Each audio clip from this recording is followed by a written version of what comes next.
today's topic is Agri-Warehouse Management, its opportunities and challenges. As you all know, Indian economy is primarily agrarian in nature. With agriculture is such a, I won't say industry, but such a challenging operations.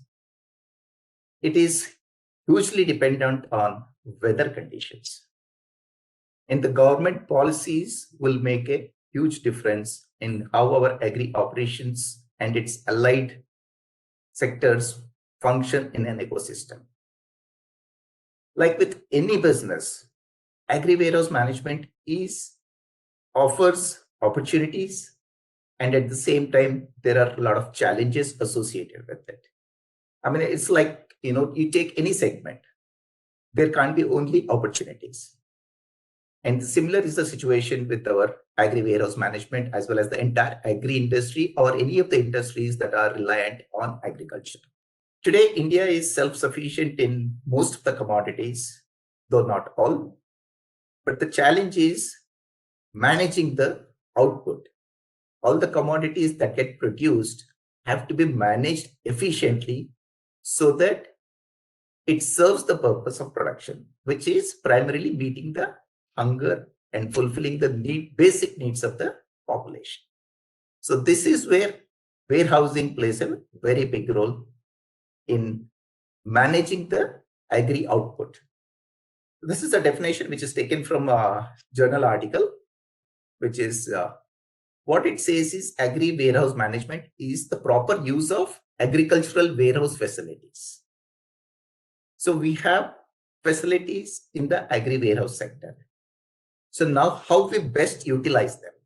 So when we say best utilization means we should be using as far as possible the entire capacity of it for storage of the agri commodities and be able to preserve them. The important aspect is to preserve whatever gets stored in the agri-warehouses. And also we should be considering implementing new ways in how we can increase the shelf life of the produce. See, today, if you are saying that I can store, say, for example, rice maybe 1 year or so in a warehouse, if the situation or the same shelf life continues even for n number of years, that doesn't mean that we are showing any progress as far as increasing the shelf life. The reason we need to increase shelf life is so that a commodity can be made available throughout the year and possibly even beyond into the next agricultural season. So this is the primary reason why we should be increasing the shelf life of the products. And we all know there have been huge losses as far as the post-harvest management losses in India are concerned for the agri commodities. I'm not even talking about perishables such as dairy products or even fruits and vegetables. Even in agri commodities, there have been losses, which we will look into as we go along this presentation. So don't think that I'm going to get into too much of history, but I just wanted to make you aware that this is not a segment which has been recently started. If you look at the first line, in 1928 itself, the Royal Commission on Agriculture in its report highlighted the importance of agri storage facilities. And where it is said, close to the production sites. It says the storage facilities for agri production was recognized in 1928. So this is like almost 100 years old. And at that time, during the pre-independence, there was an act called Sale of Goods Act in 1930, based on which the buyers and sellers can get into an agreement so that the trade can take place. This is exactly what we are calling under various acts under the warehouse management, which is basically regulating the trade. So if you're looking at, this is again 1930, which is almost again close to 90 years old act. So during the post-independence, All India Rural Credit Survey was conducted in 1954. And what it recommended? Creation of storage facilities, which is nothing but the equivalent to what we call as warehouse facilities today. And what it recommended? Creation of these facilities near the production areas. Because look at 1954, the transportation was very minimal. So considering that, they had the idea to develop the storage facilities near the production sites, which could be villages at that time. And in 1956, the Agricultural Produce Corporation Act, which is under the Development and Warehousing Act, was introduced in the year 1956. And 6 years later, this same act was bifurcated into two. One is National Cooperative Development Corporation Act, and the second one is Warehousing Corporation Act, which you have been studying as part of this postgraduate diploma. And under this Warehousing Corporation Act, the Food Corporation of India was set up in 1964. And today it's one of the major organizations which owns or leases the agri-warehousing facilities across India. And there has been a major act or a policy change in the year 2000, which is National Policy on Handling, Storage, and Transportation of Food Grains. What this policy did is to bring in the private players in building the infrastructure for the warehousing sector, warehousing in the sense agri-warehousing sector. So this is what has drastically changed and allowed the participation of private entities and individual owners who wanted to get into the business of agri-warehousing. So considering this brief history, let us look at the most important functions of warehouse are storage and preservation. If you look at this screen or this picture, this is also a storage. But we definitely don't want this kind of storage where the produce is getting rotten. And there is so much of spillage, as you can see here. This is not the kinds of storage that we expect the warehouses to do. So ideally, of course, the below picture, which is the silos, this is the modern technology where storage and preservation can properly occur for agri commodities. So when you are looking at the agri warehouse management, consider storage and preservation as one unit of function. This is a little bit away from what you have been studying as part of this course. Why do we need agri-warehousing? Okay, there are a lot of business opportunities. That is one aspect. So if you look from the government perspective or the societal perspective, the reasons are a little bit different than our commercial interests. On one hand, we say we have like a great amount of production of agri-commodities. But at the same time, there has been wastage of food, and it is a great level. Depending on the commodity, it can be anywhere from like 5 to 15% in the agri-commodities. And on the other hand, there is huge amount of malnutrition and hunger in India. So in fact, looking at a survey which is conducted by the 5th round of National Family Health Survey, there are almost 190 million undernourished population in India. Considering a billion population, that's close to 20%. So what is happening to the grain that we are producing? Either it is not reaching them the proper because of due to various reasons such as hoarding, but the primary reason is the wastage of the grain that is being produced in this country.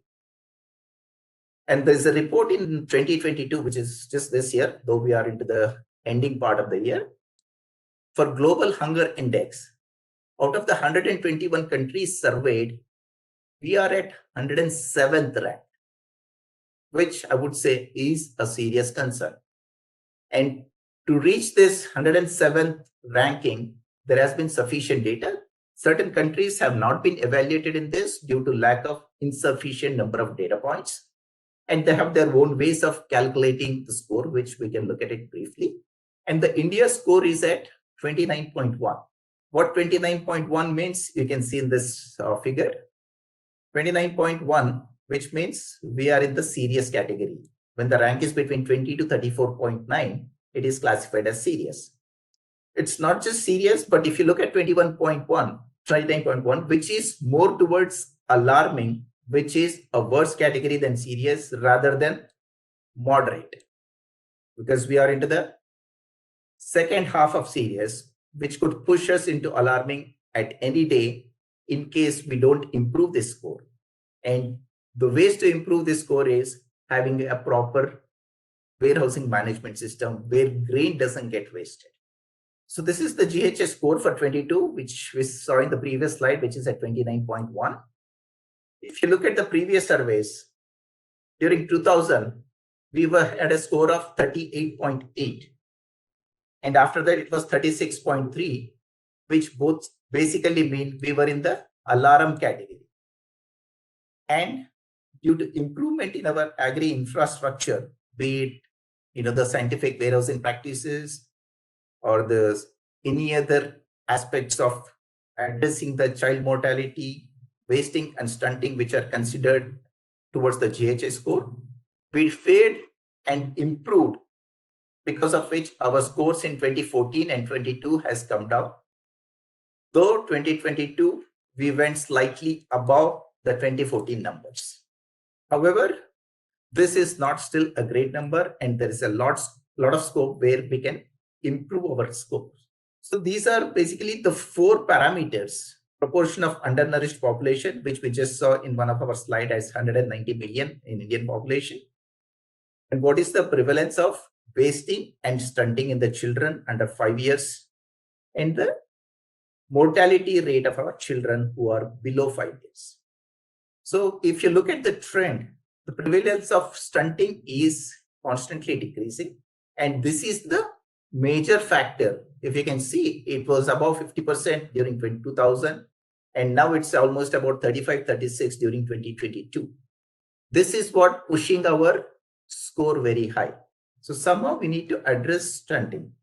Whereas the other 3 parameters, they seem to be fairly okay at below 20%, which is what is controlling our scores. So I know as part of your course, you study a lot of different management practices, but this is something I don't think gets covered anywhere in your, the diploma program. So I thought I would throw in this couple of slides to make you see where we stand as far as the hunger index is concerned, and what warehousing can do for the addressing of this GHI values so that Indian score on the global hunger index can improve. So now let's look into the aspects of the real topic, which is opportunities and challenges. So I tried to find, since I couldn't find any better slide, I thought I can just put this figure here. We can see a lot of opportunities in growing this sector or industry as such. Before reaching this point, there are a lot of challenges which are being depicted on a tightrope walk. So as part of this, let us see some of these opportunities and challenges. Of course, this presentation is not an exhaustive one, but I try to capture whatever the best possible so that a relevance can be brought in and it can generate more interest in you so that you can dig into and read up more on the websites. So this is sort of a point-wise summary of what the opportunities are. Here I have listed about 7 opportunities where we know agriculture is, always evergreen sector and there is a constant growth. And we always say it's a profitable business, not necessarily just the agriculture, but it's allied sectors, specifically on the agri-business management side and the agri-warehousing. And this is something you have seen in commodity financing. So let's look at some of them, one by one. So here we are saying agriculture as an important and evergreen sector. The reason I'm using these words is sheerly due to the percentage of the Indian population who are dependent on agriculture. It's for about 58% of the population, it is the primary source of livelihood. And more than about 70% are engaged in the related activities, which are the allied sectors of agriculture, with the food processing sector or the agri-input sector, such as seed industry or the fertilizer industry or the pesticide industry. So those things comes under allied. So effectively, when almost about 75% of your population is involved in the agri-related, obviously it can be classified as an important sector. And our GDP is hugely dependent on agri and agri-related aspects. And I say evergreen sector because food is something that no one can, live without. So we can try to cut down other sectors, but the investment has to be there. The agriculture has to be ongoing. So I'm classifying it as an evergreen. And the Indian food processing industry, which accounts for 32% of the country's food market, and this is being touted as a sunrise sector. I'm sure you all know and everyday consume some or other food processed products in some form or the other. And especially the ready to cook, ready to eat industry has been growing phenomenally. And agri is what is relevant to, or the input materials comes from the agri industry. And when the food processing industry we are talking about, they have to have the raw materials available throughout the year. I mean, they cannot be, say, if you're looking at, ITC making biscuits, suppose. They cannot be making biscuits for 3 months or 4 months a year and then shut down their business for the rest of the year. That's not possible. They need wheat supplied to them throughout the year. And how is it possible? Through a proper warehousing. So Indian Agri is predicted to go up to $24 billion in another 3 years. And as you can see, our advanced estimates for this current year for Kharif only is at about 150 million tons. And if you look at the FDI investments over the last 20 years, it has attracted 2,600 million US dollars. And these are the source, for the source of these numbers is primarily APEDA. So let us look at some numbers related to the agri-warehousing. So when you look at warehousing, it's about 145 billion rupees market in 2019, which has grown to by almost 2.5 times to 365 billion by the end of 2024. And that's a significant increase. And with the production expected to rise, these numbers will keep on increasing. So currently, we have approximately 91 billion metric tons of agri-warehousing storage space. And the main players it is distributed among the government agencies. Like I said before, the FCI is holding the bulk of it. So when I say state agencies, it could be state or central agencies, the private entrepreneurs and cooperatives, farmers. These cooperatives and farmers have less than 10% of the holding capacity. Of course, this 91 million metric tons in agri, the major problem is getting the numbers accurately. If you look at the various sources, the numbers vary. And it's hard to get the latest numbers also. Even if you look at the government sources, the numbers you get is at least 2 to 3 years old. Because by the time this data gets published and may get available to the general public, takes time. And the other good thing is utilization of the agri-warehouses. It has risen to 85% in 2019 compared to 82% about 2 years ago. Though the numbers may not be significantly different in terms of statistical significance, however, we can clearly see an increase in the utilization, and this is what has to go up. I mean, for the private investments to be coming in, once the occupancy rate is closer to 100 or even the demand is more than supply, obviously there will be much more market for the warehousing sector. So these are the three major players as far as the warehousing sector is concerned, which is FCA, then Central Warehousing Corporation, and State Warehousing Corporations. So like you can see, FCA controls almost 76 million tons of capacity in joint ventures with CWC, SWCs, and private sectors. Almost like about 70%, close to 70% or so. And there are certain private players, big players, which is SCLM Group, NCML, Star Agri, LTC, and they together have about 35%. So jointly, FCI and these private players control close to 90% of the industry, with leaving about 10% to the individuals and some FPOs, some corporations. So which is still significantly a small market for others. And this is the topic that you have read as part of your various agri-warehouse management diploma program. It enables the commodity financing, and commodity financing is very important for Indian farmers because 82% of the farmers are small and marginal, and that's a very huge number. And almost all the small and marginal farmers need support in terms of financing. Let's say, for example, the Kharif, they harvest the crop, and for Rabi, they need money. They wouldn't have money in their hands. So how are they going to get money? When money lenders, they are going to charge exorbitant prices. So this is the agri-warehousing has enabled farmers access to the money. So if you look at the income of average monthly income of the small and marginal holder farmer, from the crop growing, they get only about 35%. I mean, the total here, I think it's like about 10, 11,000, which is showing up. 35% is coming from the agri sector, whereas 15% is from the animal husbandry, while almost 50% is coming from other sources, which could be the wages or their part-time employment that they undertake. So effectively, what I'm trying to put across here as a message is the crop agriculture is giving them only 35%. And their entire incomes are around 10 to 11,000. Hence, the commodity financing is very essential for the farmers to undertake cropping in the next season. And like I said before, food processing industry requires the commodities to be available throughout the year.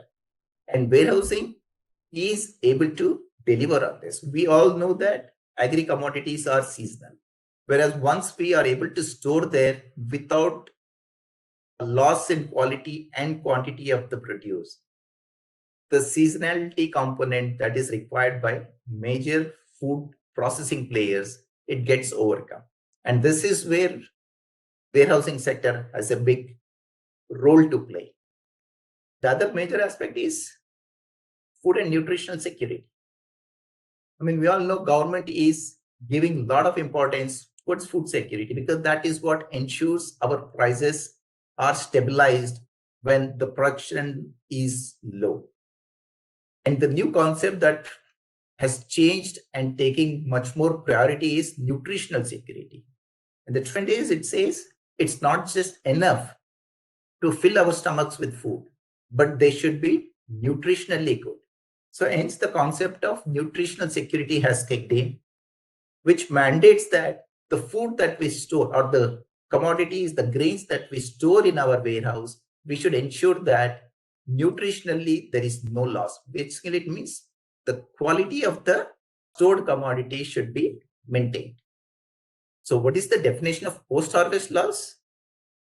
So it is defined as the measured loss of quantity and quality before it reaches the retail market. So when we go buy a commodity in the market, it should be of the same quality that has been harvested by the farmer. Practically, this is not possible given the current scenarios, but ideally, that is what the goal should be. Once we reach that goal, we can say there are no post-harvest losses in India. This gives you an idea about the post-harvest losses here. This is a UN report by Food and Agriculture Organization.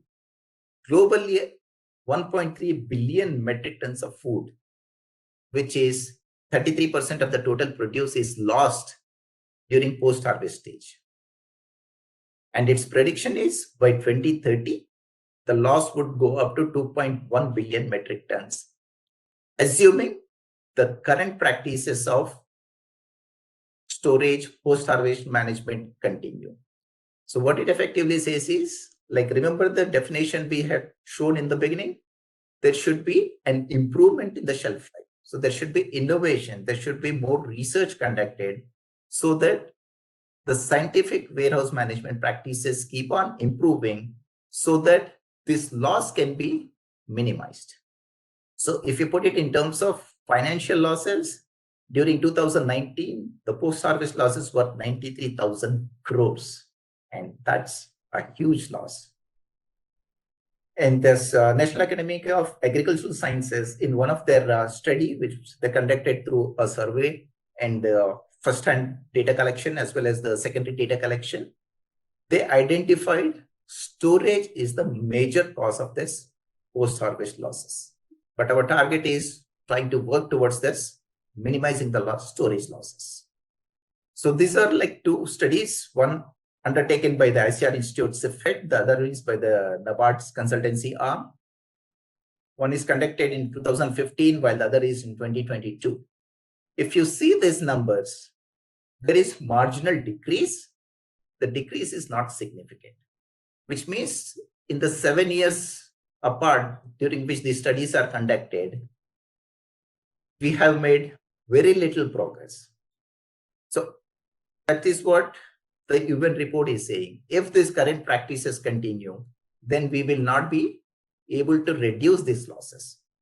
So major research is needed in how to address these challenges to minimize the post-harvest losses. In fact, there is a very classic example of public-private partnerships. In the early 2010, Rajasthan government, they tried to push for the public-private partnerships. And as part of it, they asked the Sri Shubham Logistics, which is a private firm, and asked it to manage almost 38 of the 90 warehouses that were under the Rajasthan government. So then you can see what happened. This graph, if you look at from 1999 to 2010, the revenue, almost 2012 or 13, I would say, the revenues, income, expenses, profits, they were not significantly different. They were like, slight changes moving upwards. However, if you look at this section, which is from 13 to 2020, you can see the increase in the profits. So this total income has gone up significantly during these years, along with profit, which is represented by this smaller, slight brownish color. So what this message tells, it's a PPP model is always going to work because the government has its policies and no one can control other than the government. So when there is a partnership between government and the private, the policies will be made such that both will get benefited. So probably more and more governments have already started considering this model, and this is working. In fact, FCA is also building silos in partnership with the private companies. And a couple of them has already started storing the grain, and few more are in the pipeline, which is expected to be completed in the next 2 to 3 years. Okay, that's part of the opportunities that we just saw. And like I said before, this sector has its own set of challenges. And let's try to look at some of them. I would say this is one of the riskiest businesses to be in. However, all the businesses come with risks. There is hardly any business which is without risk. So what are some of the challenges? Right from availability of land, manpower, technology utilization, management practices, storage losses we just saw, quality issues, price fluctuations, some of the acts, especially the Essential Commodity Act, through which government has a lot of regulation, which is one of the thorn in the private industry, I would say. Let's look at that act also briefly. So these are like, there are entire spectrum of challenges that face this industry. Let's try to go over them, at least some of them in a smaller detail. The first one of the challenges is the land. Availability of land itself is a challenge. Now the land has become such a precious piece of, rather I would say, commodity. It's almost impossible to get the land at a fairly decent price. When you even find a land, the prices are exorbitant.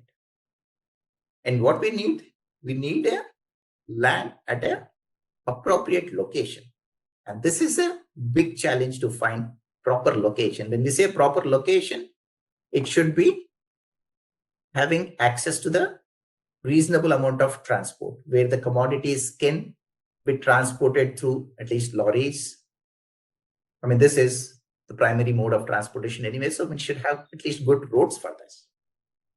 One of the challenges is there are certain areas where we say no heavy vehicles. So if such is the case, then it will be difficult for us to do the transportation using heavy vehicles. And it will be impossible to be transporting the huge volumes using the traditional methods. Of course, electricity is also very important. It's one of the challenges, especially when it comes to rural areas. There have been like 8 hours, 10, 12 hours power cuts, or even places that are much more than that.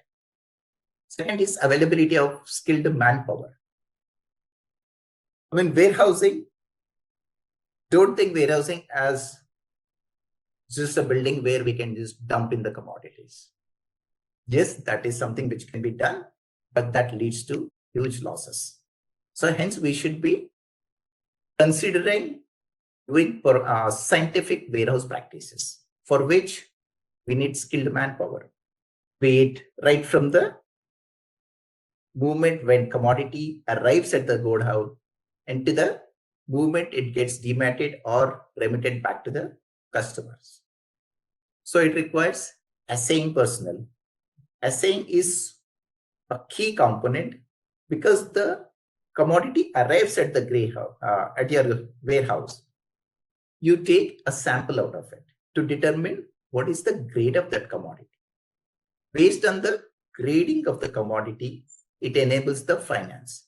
And that is where gives you an idea how long a commodity can be stored, or even if it is worth storing or not storing. Because when a commodity arrives to you, say having high moisture content or high infestation with insects, obviously you should not be taking it for storage, or even if you take it, it should be stored separately. Otherwise, it's going to damage the rest of the commodity that are stored along with. So assaying is a key component and should be performed by the skilled manpower. And also, those people should have a proper knowledge of the commodity. What can be stored together? What cannot be stored together? When we are talking about compatible commodities, can the same fumigation systems be used or not? If those commodities require different sets of fumigation practices or the storage practices, they should be ideally stored separately in separate warehouses. And the other aspect of having skilled manpower is laboratory analysis, because your entire value of the commodity, when it is stored in the warehouse, depends on what grade, and that grade is determined by the laboratory. And eventually, when you take insurance for your commodities, it depends on the value of the commodity, and the value is determined by the grade, which is performed by the laboratory analysis. And you need skilled manpower for performing all this entire spectrum of analysis or activities. So labor scarcity is another challenge that the industry faces.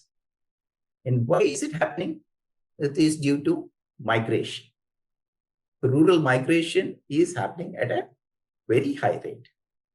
And a lot of our populations are getting highly educated. And once the people get educated, they don't want to be working in the rural areas. They prefer to moving to the cities. I'm not saying education is a bad thing. Yes, everyone should get educated. But at the same time, this educated lot, if we can, have our own entrepreneurships in the rural areas, that will add value as well as give them the entrepreneurial skills. If you look at the labor availability, primarily these are the only two states that are supplying the labor, whether it is happening in Orissa or in AP or in Haryana or Bihar. You see majority of the farm labor are from these two states. Despite having greater amount of labor laws which have been promulgated by the government, still scarcity exists as far as labor availability is concerned. And this is very true during the season. Primarily during the agri-harvesting season, it's almost impossible to find the labor. And our farm sizes are so small, it's difficult to go for the mechanization. And our farmers' income being, marginal farmers, they can't afford mechanization. Lack of implementation of the technology is a big constraint.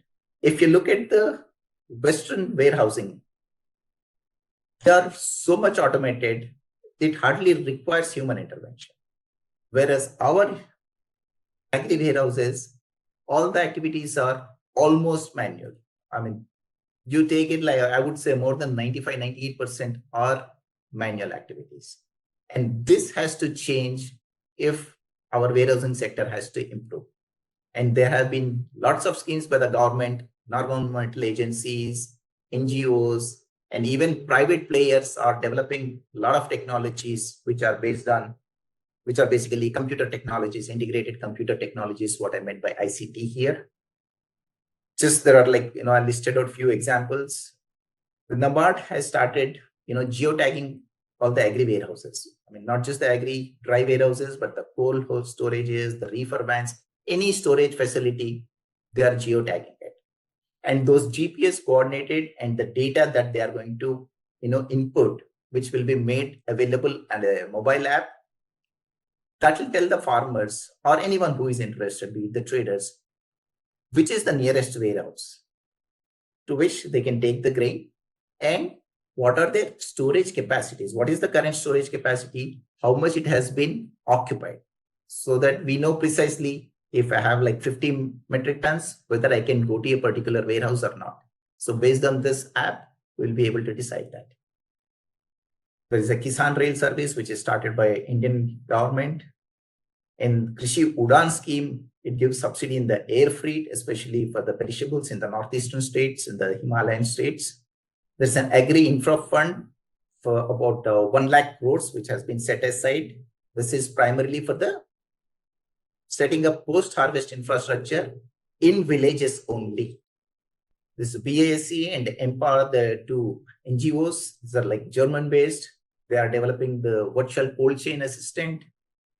And the best part is, this is made available only for the smallholder farmers, where they are looking for the cold storage facilities now. And the Untitled Labs, they have quality assessment of the grain commodities based on the AI and ML. So this app can be used for grading of commodities, apart from pest detection, yield estimations, and anything. In fact, it's not just Untitled Labs. There are other labs such as AgNext is there. There are few other players who are developing these kind of quality-based assessment for commodities, for fruits and vegetables also. In fact, Green Pod Labs is primarily into fruits and vegetables, how they can extend the shelf life during the transport and storage. So like I said just before, like Untitled Labs, AgroGrade is another company which is developing for the grading and sorting for the fruits and vegetables. It looks at the color of the fruit. It looks at the texture of the fruit. It looks at the size, shape. Based on that, it classifies the various fruits and vegetables. So this is a part of the technology that we should be looking at investing in. And apart, if you look at the basic operations of a warehouse, continuously it should be, aerated. For example, the ventilation has to be proper. So when should we have the ventilation? When the moisture levels are high. So we can put in basic moisture sensor, which, sends you a message or SMS or whatever, and tells you the moisture levels are going up. So at that time, we can either open the doors and windows manually, or we can even automate them so that, the hot air from outside comes into the warehouse. Similarly, when pest infestation takes place, obviously the carbon dioxide levels are going to go up. So we can have a carbon dioxide sensor, which, gives us advanced indication saying that there seems to be some infestation, so that fumigation activities has to be taken up. So these are very simple and effective technology interventions that can be, considered for the agri-warehouses. So intensive and timely practices.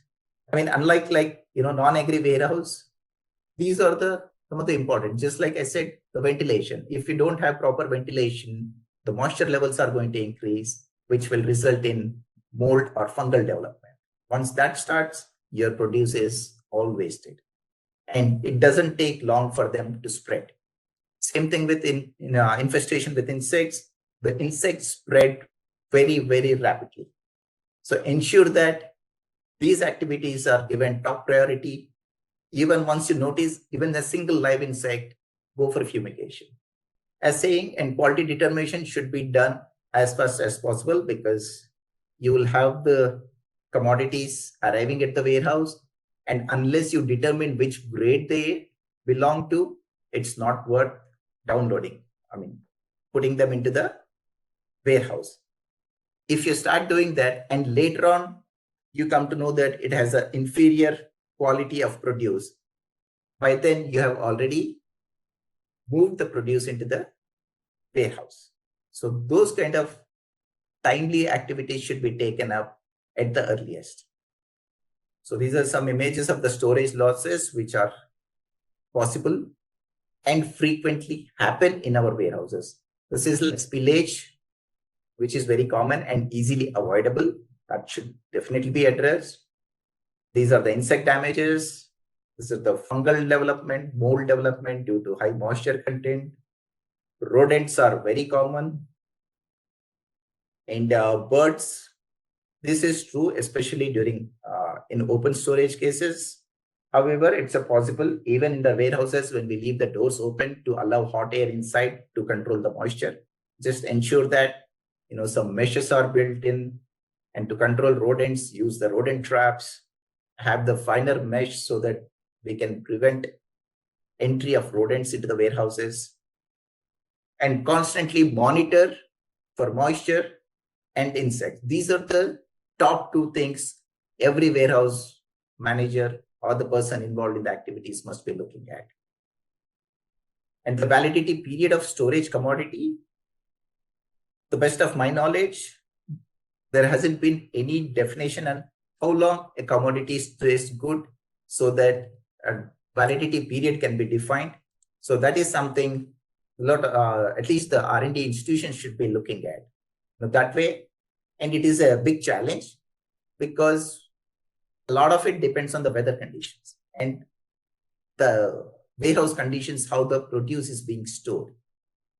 So there are a lot of vagaries and variables which will define this validity period. However, for controlled warehouses, that's not a challenge. So maybe some of the research institutes, if manage is working with organizations like CIFET or FCA, maybe they should be looking at taking up certain projects on this. Quality issues, we briefly discussed on the quality or grade determination. One thing I would like to point out here is, imagine the volumes of the commodity that arrives at a warehouse. So it will be like a 1 metric ton, 10 metric tons, 50 metric tons. And from that, we take probably about 1 kg of the sample. This is at the time of assaying. And from that 1 kg, when it goes to the laboratory, they take about 100 grams for performing the refractions, which is basically the physical analysis, like, brokens or foreign matter, these kind of things. And when it looks at the chemical parameters, like, for example, curcumin in turmeric, they are going to take anywhere between 0.5 to 2 grams for analysis. So effectively, 10 metric tons commodity is being taken at only about 1 gram for analysis. So imagine the kind of variation that is possible. If the sampling is done poorly, it's going to have a reflection on incorrectly determining the grade of your commodity, which can have financial implications. And price fluctuations. For agri commodity, the price fluctuates a lot. Primary reason is weather. If you take 2022, our cotton crop has got damaged a lot due to weather conditions. Due to rains, it got damaged. So now, crop quality is poor, and at the same time, there is heavy demand in the market because of short supply. So under such conditions, the produce is not going to come to the warehouse. So if someone is counting on storing this cotton for this year, their hopes are very dim. And the second challenge for price fluctuation, and this is very important one, is the MSP. Government notifies MSP for certain commodities. When the MSP is high compared to the market price, none of the produce is going to come for storage at your warehouse. Everything will be procured by the government. Okay, government also works with private entities in renting or leasing out their warehouses. So only in those certain situations, the commodities will come to the warehouse. Otherwise, everything will be under government. So it is important for private players also to be working with the government, such as FCA, state or central warehousing corporations, so that their warehouses will be filled to the maximum. However, the disadvantage on this is usually it is tender based. And once it is awarded, probably it will be good for 3 years, 5 years, or even up to 10 years. So that's sort of the trade-off that happens here. So competition is always there, where there are private players like 3 or 4 names I showed: NCML, Star Agri, Shubham Logistics, LTC. So these are some of the private players, and anyone can quote whatever the price they want. So when such things happen, there will be a lot of competition. I mean, depending on what the volumes is, everyone is going to beat the competition so that their warehouses get filled. So when such things happen, there is a possibility that people cut corners for agri-warehouse management, which will result in the loss of commodity value. Assaying labs, most of the time during the assaying, what warehouses do is they'll only have this basic equipment which can determine the moisture for various commodities, and they look for only moisture and start taking the commodity. Afterwards, they'll send their sample to the accredited laboratories for testing so that the final quality can be known. I suggest, setting up a small lab within your warehouse. You don't have to be doing the chemical analysis as such, but at least all the refractions. What is the broken percentage? What are the foreign matter involved? What is the percentage of moisture in the commodity? So that you can make instant decisions. So you don't have to wait for the laboratory, the sample to reach the lab, then come back, the lab report to come back. So this is going to take time. So setting up a small physical lab doesn't take more than 10 by 10 of your space. So this is something that warehouses can be consider having this small facility. Considering the size of the warehouse, 10 by 10 space is not much. Like I said, the Essential Commodity Act, this is, I'm sure you all might have heard of. So this was initially enacted in 1955. However, there were modifications and amendment happened in 2020. So what it basically says is it gives government the authority to regulate the production, supply, distribution of any of the commodities which it declares as essential. So there is nothing like an essential list. Based on the demand supply, based on the price volatility, government can add or remove commodities from this list. So when it happens, there will be a storage limit. So when does government invoke this? It is dictated by demand and supply. So when does the demand and supply gets affected?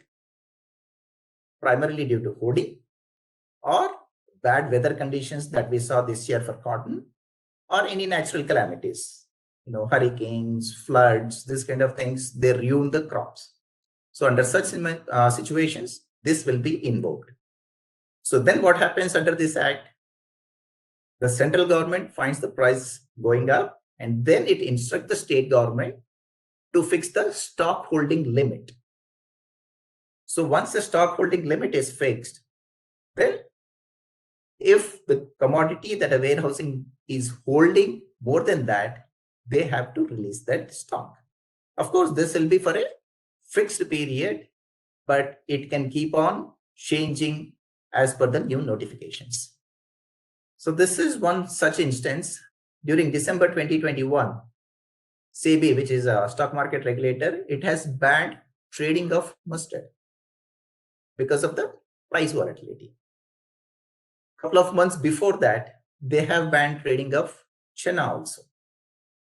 So this is something the Narendra Wadhwa, who is the president of Commodity Participant Association, has to say when this banning of the trading was happened. He said that the turnover of the exchange will be impacted if SEBI continues with this kind of abrupt banning of the contracts. and it'll be difficult to bring the ecosystem confidence for the stakeholders. In a way, it is right. If you look at the commercial, see, this is the act itself is a double-edged knife. From one perspective, if you look from the perspective of the stock exchanges, of the associations, of the commodity participant association, it's going to impact their business. So that way it is right. But if you see the other side of it, the price volatility is going to affect a common man. If the prices are going to be very high, what is the common man going to eat? So government has to be very balanced, and I'm not taking the sides of anyone here, but this is a policy. This is an enacted by Parliament. So it is there, and it's a challenge how it will be addressed by the Warehouse Association and the owners. Same SEBI has extended the trading ban in December 2022 for 7 more commodities that included paddy, non-basmati paddy, wheat, chana, mustard, soya derivatives. And this is the order that you can see. So where 7 commodities and its derivatives have been banned from trading.